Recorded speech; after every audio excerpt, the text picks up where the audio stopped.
በህወሓት ወታደራዊ አመራሮች የቲዲኤፍ ሴት ወታደሮች መደፈራቸው በምርመራ መረጋገጡ ሪፖርት ይፋ አድርጓል። ይህ የወጣው አዲስ ሪፖርት ቁጣን የቀሰቀሰ ሲሆን ጀነራሎቹ ሴቶችን በድብቅ መድፈራቸው የሚያመለክተው ሪፖርት በተመለከተ ምን ተባለ የሚለው በዛሬው ዕለት እንቃኛለን። እንደምን ቆይታችኋል? የጎልጎል ሚዲያ ቻናላችን ቤተሰቦች አዳዲስ ወቅታዊ ትንታኔዎች ወደ እናንተ ለማድረስ ብቅ ብለናል። ቻናላችን ላይክ፣ ሼር፣ ሰብስክራይብ በማድረግ ይከታተሉን። በሰሜኑ ጦርነት ወቅት የገዛ ሴት ወታደሮች ላይ ጾታዊ ጥቃት ይፈጽም እንደነበር እየተነገረለት የህወሓት ወታደራዊ አመራሮች የወጣው ሪፖርት እንቃኛለን። ወደ ዝርዝሩን እንለፍ።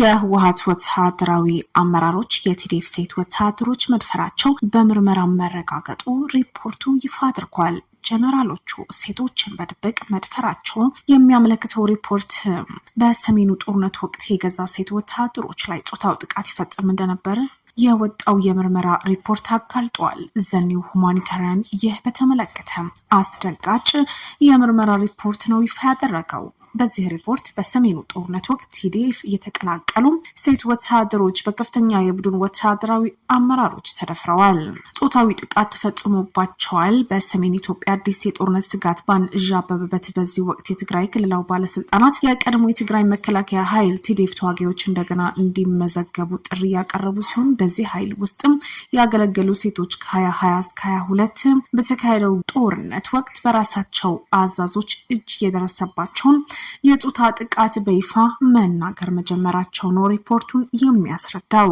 በጦርነቱ ወቅት የተፈጸሙ የሰብአዊ መብት ጥሰቶች ላይ የተደረገው አብዛኛው ትኩረት የኢትዮጵያን መንግስት ወታደሮች ከእነሱ ጋር በአጋርነት የተዋጉት የኤርትራና የአማራ ኃይሎች ህወሓትን ለማጥፋት በወሰዱት ዘመቻ ወቅትም በተፈጸሙ ግፎች ላይ ነበር። ሆኖም ለትግራይ ሴቶች ፍትህ ማለት የቲዲኤፍ መኳንኖች በሴት ተዋጊዎቻቸው ላይ የፈጸሙትን የጾታ ጥቃት በተመሳሳይ ትኩረት መመርመር ማለት መሆኑን ከነዚህ ሴቶች ብዙዎች ቀደም ሲሉ ያዩትን ጥቃት ከመሸሽና ጥበቃ ለማግኘት በማሰብ ወደ ተዋጊነት የተቀላቀሉ ነበሩ። ትራስ ጦርነቱ በህዳር 2013 ዓ.ም በተቀሰቀሰበት ወቅት በትግራይ ዋና ከተማ መቀሌ የነርሲንግ ትምህርት ትከታተል ነበር። ትምህርቷን አቋርጣ የትግራይ መከላከያ ኃይል ቲዲኤፍ ለመቀላቀል የወሰነችው በጦርነት የመጀመሪያ ሳምንት ውስጥ ያየችው አሰቃቂ ግፍ ምክንያት መኖሩንና ጉሮሯቸው የተቆረጠ አረጋውያን ሴቶች አስክሬን አይቻለው ከዚህ በፊት መደፈራቸውም ግልጽ ነበር ትላለች። የስልጠናው የመጀመሪያ ወራት በመደበኛ ሁኔታ የተካሄዱ መኖሩንና ሆኖም አንድ ቀን ትርሃስ ሌሎች ሴት ተመልማዮች በመቀሌ ዳርቻ ከሚገኘው የጦር ካምፓቸው ውጪ ለሚደረግ ስብሰባ እንዲቀርቡ መጠራታቸው አዳራሹ በሴቶች ተሞልቶ ነበር። በስፍራው የነበሩ ብቸኛ ወንዶች ሁለት ከፍተኛ አዛዦች ነበሩም ትላለች። ሴት ተዋጊዎች በቲዲኤፍ ውስጥ እያጋጠሟቸው ያሉ ችግሮች በግልጽ እንዲያቀርቡ እድል ለመስጠት እንደተዘጋጀ ተነገራቸው። አብዛኞቹ ቅሬታቸው የቀረቡት ስለ አቅርቦት እጥረትና ድርጅታዊ ክፍተቶች ነበሩ። ሆኖም በስብሰባው መጨረሻ ላይ አንዲት ሴት በከፍተኛ ፍርሃት እየተንቀጠቀጠች ተነሳች። እሷ እንደተናገረችው አንድ ኮሎኔል ሴቶች ወደ ክፍለ ጦሩ እየመለመለም እንደነበር፣ ነገር ግን ወደ ስልጠና ከመላክ ይልቅ መድኃኒት በመስጠት እያደነዘዛቸው ይደፍራቸው ነበር። ከተጎጂዎቹ መካከል እድሜያቸው ከ12 ዓመት ብቻ የሆኑ ልጃገረዶች እንደነበሩ ስትናገር፣ ሌሎች ደግሞ የእናቷን እድሜ የሚደርሱ እንደነበሩ ገልጻለች። ይህን ከሰሙ በኋላ አዳራሹ በሙሉ በዝምታ ተዋጠ። በስብሰባው ላይ የተወሰነው ውሳኔ በቲዲኤፍ ውስጥ የሴቶች ቅሬታ ጉዳዮች ለከፍተኛ አመራር ለማድረስ የተቋቋመው የስርዓተ ጾታ ጀንደር ፎካል ቡድን ይህ ክስ እንዲመረምር ነበር። ትርሃስም የምርመራ ቡድኑ እንድትቀላቀልም መጠየቋን የነገረ ሲሆን ከተጎጂው መካከል አንዲት ሴት የኮሎኔል ጥያቄ በመቃወም ጉዳዩን እንደምታጋልጥ ከዛተች በኋላም በተደጋጋሚ ትንኮሳ ደረሰባት። ከነዚህ መካከል ልጇ ለቀናት ታስሮ መቆየቱ ይገኝበታል። መርማሪዎች በተጨማሪ የቆሰሉ ሴት ተዋጊዎች ሕክምናቸው ሲያጠናቅቁ ወደ ክፍለ ጦራቸው እንዲመለሱ ሲደረግ እንደነበርም አረጋግጠዋል። እንደ ትርሃስ ገለጻ ኮሎኔል በአሽከርካሪዎቹ በጠባቂዎችና በሎጂስቲክስ ኃላፊነታቸው የተጋፈጠ የተደገፈ ሰፊ የድጋፍ አውታር መረብ ነበረው። እነዚህ ግለሰቦች እሱን ተጠያቂነት እንዳያመልጥ ከማድረግ ባሻገር ምርመራው ካይዱትም ያስፈራሩ ነበር። ብቃት የሌላቸው ሰዎች ያለምንም መስፈርት ያሳድግ እንደነበር፣ እነሱም በተራቸው እነሱ ይጠይቁት እንደነበር ስትል ትርሃስም ትናገራለች። በአንዳንድ የቲዲኤፍ ክፍለ ጦሮች ውስጥ የፍቅር ግንኙነት የተፈቀደ ቢሆንም ዋናው ቅድመ ሁኔታ በሁለቱም ወገኖች ፈቃደኝነት ላይ የተመሰረተ መሆኑ ነበር። ሆኖም አንዳንድ መኳንኖችን መመሪያ በተደጋጋሚ ጥሱ እንደነበር ድርጊታቸው ሪፖርት ቢደረግባቸውም እንኳን በአብዛኛው ተጠያቂ አይደረጉም። አወት የተባለ ወጣት የቲዲኤፍ ወታደር እንደገለጸው ከፍተኛ መኳንኖች ወጣት ሴቶችን የጾታ ግንኙነት እንዲፈጽሙ በመጠየቅ በምትኩ የሬዲዮ ኦፕሬተር ወይም ጸሐፊ የመሳሰሉ ቀለል ያሉ ምቹ የስራ ቦታዎች ይሰጧቸው ነበር። እንደነሱ ገለጻ እንዲህ አይነቱ ድርጊት በቲዲኤፍ ውስጥ በስፋት እየተለመደ እንደነበርና ይህ በደል ይበልጥ አሳዛኝ የሚያደርገው ብዙ ሴቶች ከጦርነት ጋር ተያይዞ ከሚፈጸመው የጾታ ጥቃት ጥበቃ ለማግኘት በማሰብ ወደ ቲዲኤፍ የተቀላቀሉ በመሆናቸው ነው። በወቅቱ በቲዲኤፍ ውስጥ የሴት ተዋጊዎች 30% ያህሉም እንደሚያዙ ዘገባው ይጠቁማል። ረህዋ እንዳብራራችው አካላዊ ጥቃት በተደጋጋሚ የሚፈጸም ባይሆንም የመኳንኖች የጾታ ጥያቄ ውድቅ ያደረጉ ሴቶች እንደ ቅጣት አስቸጋሪ አድካሚ የስራ ምደባም ይሰጣቸው ነበር። ቆንጆ ተብለው የሚታዩ ሴቶች ሁልጊዜ ወደ የቢሮ ኃላፊነት ቦታቸው ይመደቡ ነበር። ከክፍለ ጦሩ አዛዥ ጋርም በቅርብ ይሰሩ ነበር ስትል አንዲት የቀድሞ ከፍተኛ ሴት መኳንን ትናገራለች። በቲዲኤፍ ውስጥ የነበሩ ባህልም መርዛማ ስትል ገልጻለች። ረህዋ በቲዲኤፍ አመራር በኩል የነበረው ድክመት ስታነሳ ጉዳዩ በቂ ትኩረት አልሰጠነውም ትላለች። ምክንያቱም ይህንን ማሳት በጠላት ኃይሎች የተፈጸሙትን ግፎች እንዳቀለልን ይሰማን ነበር። የበቀል ፍርሃት፣ በማህበራዊ መገለል ስጋት እንዲሁም ለቲዲኤፍ ያላቸው ታማኝነት አንዳንድ ሴቶች ጉዳይን እንዳያጋልጡ አድርጓቸዋል። የቀድሞ የቲዲኤፍ ተዋጊ የሆነችው ሉዋን እንዲህም ትላለች። የሚያሳዝን ነገር ነው። የነበረው ስራ እጅግ ከባድ ስለነበር ጦርነቱ እስኪያበቃ ድረስ ስለዚህ ችግር ምንም አልሰማንም። እሷ እንደምታስበው አንዳንድ ሴቶች ዝም ያሉት የራሳቸው ደህንነት ከማስቀደም ይልቅ ጦርነቱን ማሸነፏን ግባቸው ስለነበር ነው።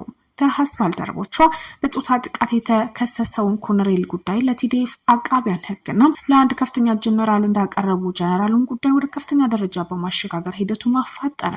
በመጨረሻም ኮሎኔሉ ተባራሪዎቹ ተይዘዋል። ከዚያ በኋላ ወንዶች የሆኑ ሴቶች ይህ ጉዳይ በጥንቃቄ መለኩት እንደጀመርና በክፍለ ጦሩም ውስጥ በወንድና በሴት ተዋጊዎች መካከል የበለጠ ግልጽ ወሰን ተፈጠረ ስትል ትርሃስ ትናገራለች። በትግራይ ክልል የጦርነት ስጋት ዳግም በማንዣበቡ የክልሉ ባለስልጣናት የቀድሞ የትግራይ መከላከያ ቲዲኤፍ ታጋዮች በተደጋጋሚ እንዲመዘግቡ ጥሪ እያቀረቡ ባሉበት በአሁኑ ወቅት ነው። ይህ ሪፖርት በ2013 እስከ 2015 ዓ.ም የነበረውን የእርስ በርስ ጦርነት የተቀላቀሉ ሴት ታጋዮች በራሳቸው ወታደራዊ አዛዦች ይፈጸምባቸው የነበረውን የጾታዊ የጉልበት ብዝበዛ በይፋ ማጋለጥ የጀመሩት።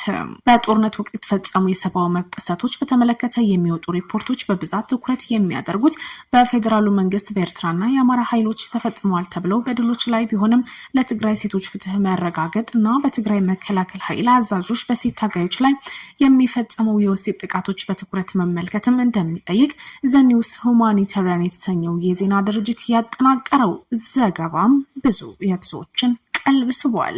እንዲህ አይነት ክስተት በተለያዩ ሁኔታዎች የሚከሰት ቢሆን አዲስ ነገር አይደለም የሚኖር ሲሆኑ በአሁኑ ወቅት ይህንን ሪፖርት መውጣቱም ካለው ፖለቲካ አንጻር የትግራይን ኃይል ለመጣል ወይም ደግሞ ለማንቋሸሽ እየተደረገ ነው ሲል ትችትም እየቀረበለት ነው። የዜና ድርጅቱ ከ2 ደርዘን በላይ የሚሆኑ የቀድሞ ሴትና ወንድ ታጋዮች በማነጋገር የጥቃቱን ስፋትና በወቅቱ ከፍተኛ ወታደራዊ አመራሩን የጦርነት አካሄድ ያዳክማል በሚል ስጋት ጉዳይ እንዴት ችላ እንዳለው መርምሯል። የስልጣን አላግባብ አጠቃቀምና አስገዳጅ ሁኔታዎችን የመረመረው ዘገባው ስማቸው የቀየረው እንደ ትርሃስና ያሉት ታጋዮች እንደሚገልጹትም ብዙ ሴቶች ጦርነትን የተቀላቀሉት ከጠላት ኃይል ጋር ጥቃት ጥገኝነት ፍለጋ ቢሆንም በገዛ ክፍለ ጦራቸው ውስጥ ግን ለከፍ አደጋ መጋለጣቸው በምርመራ ቡድን ውስጥ በመሳተፍ ባሰባሰቡት መረጃ መሰረትም አንድ ወታደራዊ ኮሎኔል ሴቶችን ለስልጣን ከማዘጋጀት ይልቅ መድኃኒት እያጠጣ ይደፍራቸው እንደነበር ነው የገለጹት። የጀነራሉን ስም ባይጠቅሱም የተለያዩ መረጃዎችን ብዙ ሰዎችን ቃለመጠይቅ በማድረግ የወጣው ሪፖርት በትግራይ መከላከያ ኃይል ውስጥ የሴቶች አቤቱታ የሚያዳምጥ የሴቶች ጉዳይ ተወካይ የክትትል ስርዓት በ2013 ዓ.ም ተዘርግቶ የነበረ ቢሆንም በተግባር ግን አሰራሩ ደካማ፣ አመራሩም ጥፋተኛ ከማድረግ ይልቅ የወቀሳ ሰለባ የሚያደርግ ነው። በ2015 ዓ.ም የፕሪቶሪያን ሰላም ስምምነት ከተፈረመ በኋላ ለሴቶች ያለው ሁኔታ ይበልጥ አስቸጋሪ ሆኗል። የሰላም ስምምነቱ ሙሉ በሙሉ ባለመተግበሩ ወደ 1 ሚሊዮን የሚጠጉ የትግራይ ተፈናቃዮች አብዛኞቹ ሴቶች አሁን ወደ ቀያቸው አልተመለሱም። በአሁኑ ወቅት በትግራይ ጊዜያዊ አስተዳደር ውስጥ ያሉ የፖለቲካ መከፋፈል፣ ስራ አጥነት፣ የኑሮ ውድነት እያደገ በመምጣቱ በጦርነቱ ወቅት የተፈጸሙ የጾታ ጥቃቶች የፍትህ ጉዳዮች አጀንዳ አድርጎ ለመነጋገር ምቹ ሁኔታም አልፈጠረም። ይሁን እንጂ በትግራይ ክልል እውነተኛ ፍትህን ተጠያቂነት እንዲሰፍን ከተፈለገም ሴቶች በገዛ ጓዳቸው እጅ የደረሰባቸውን በደል ጭምር በአግባቡ መመርመር መፍትሄ መስጠት እንደሚገባም የሰብአዊ መብት ተሟጋቾች እያሳሰቡ ይገኛሉ። ትችትን በርከት ያሉ ሀሳቦችና ትችትን የቀረበለት ይህ አዲሱ ሪፖርት ካሁኑ ይህ አዲሱ ሪፖርት ለምን አሁን የሚል ጥያቄ ለምን አሁን ሊወጣ ተፈለገ የሚል ጥያቄ ማስነሳቱ ቀጥሏል።